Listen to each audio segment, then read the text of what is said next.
Hello friends, welcome to the Brain Unbox. এই ভিডিঅ'টোত আমি আনবক্স কৰিবলৈ গৈ আছো Western Digital Blue 1TB Internal Solid State Drive SSD from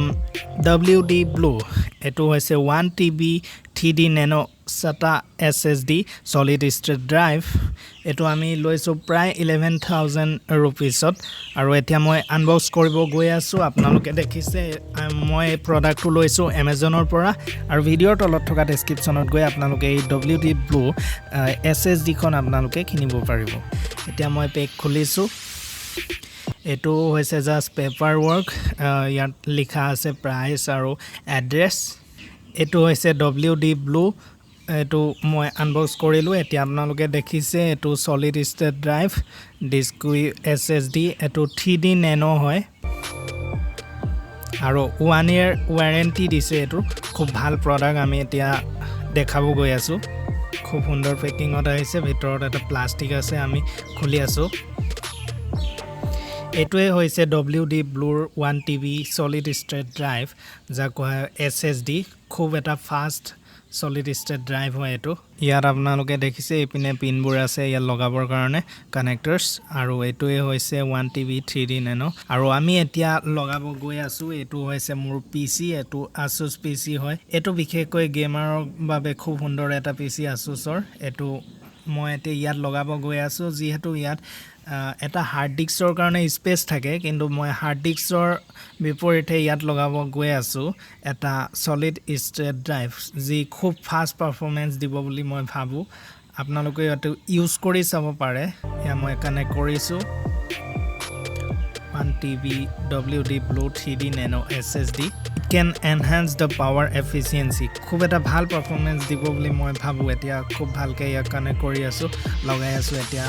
ইয়াৰ ফিচাৰ্স বোৰ আপোনালোকে পাব high capacity with enhanced reliability and superior performance for high end computing খুব ভাল পাৰফৰম্যান্স হ'ব বুলি ভাবিছো এন্ড ডাউনলোড স্পিড থাকিব আৰু খুব ভাল এটা স্পিড থাকিব আপোনালোকে যেতিয়া কপি পেস্ট কৰিব কিছুমান ফাইল বা ট্ৰান্সফাৰ কৰবালৈ কিছুমান ফাইল খুব এটা ভাল পাৰফৰম্যান্স দিব ই এতিয়া মই খুব ভালকে লগাইছো আৰু কাখতে ব্যাটাৰীটো কানেক্ট কৰিবলগীয়া হয় যেহেতু এটো কাখতে থাকে গটিকে এতিয়া মই ব্যাটাৰীটো লগাই আছো Asus ব্যাটাৰী আপোনালোকে এটো মই এতিয়া যেহেতু ল্যাপটপত লগাই দেখাইছো আপোনালোকে এটো ডেস্কটপতো ইউজ কৰিব পাৰে তেতিয়াও খুব ভাল পাৰফৰম্যান্স দিব ই আৰু হয়তো আপোনালোকে MacBookতো ইয়াক ইউজ কৰিব পাৰিব এতিয়া মই লগাইছো Asus ল্যাপটপত এতিয়া ব্যাটাৰী কানেক্টৰটো জাস্ট লগাইছো ইয়াত আৰু লগতে আপোনালোকক মই এটা খুলি দেখাইছো এটো হৈছে RAM এটো 8GB RAM ইয়াত সাধাৰণতে আপোনালোকে এটা RAM পাব 8GB RAM বাট আপোনালোকে দুটা ইউজ কৰিব পাৰে তেতিয়া আপোনাৰ 16GB হৈ যাব আৰু এটো মই LED কানেক্টৰছ আপোনালোকে দেখা পাব LED এতিয়া মই লগাইছো ইয়াত আৰু এতিয়া বন্ধ কৰি দিছো ইয়াক যেহেতু আমাৰ SSD লগোৱাৰ কাম হৈ গৈছে আৰু এটো হৈছে মোৰ PC Intel Core i5 9 generation আৰু Nvidia graphics ইয়াত GeForce GTX আপোনালোকক ডেসক্ৰিপচনত মই এই ল্যাপটপটোৰ লিংক দিম আপোনালোকে চাব পাৰিব এতিয়া মই কানেক্ট কৰাৰ পিছত ইয়াত দেখাইছে ডিস্কটো যেহেতু আনএলোকেটেড হৈ থাকিব এতিয়া মই ইয়াক সিং কৰিব লগা হৈছে তাৰ পিছতে মোক দেখাব welcome to new simple welcome to waits next next কৰাৰ পিছত আপোনালোকে দেখিছে এটো 1TB যেহেতু গটিকে ইয়াৰ নাম্বাৰ দেখাইছে 953852 নেক্সট নেক্সট কৰাৰ পিছত আপোনালোকে অ্যাসাইন দ্য ফলোইং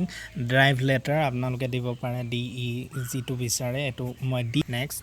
আৰু এটো দেখিছে NTFS এন্ড ৰিফল ফাইল সিস্টেম আপোনালোকে NTFS দিব তাৰ পিছত আপোনালোকে নেক্সট কৰিব পাৰিব ভলিউম লেভেল আপোনালোকে যিকোনো নাম দিব পাৰে মই দিছো নিউ ভলিউম এটো সাধাৰণতে দেখা পোৱা যায় নেক্সট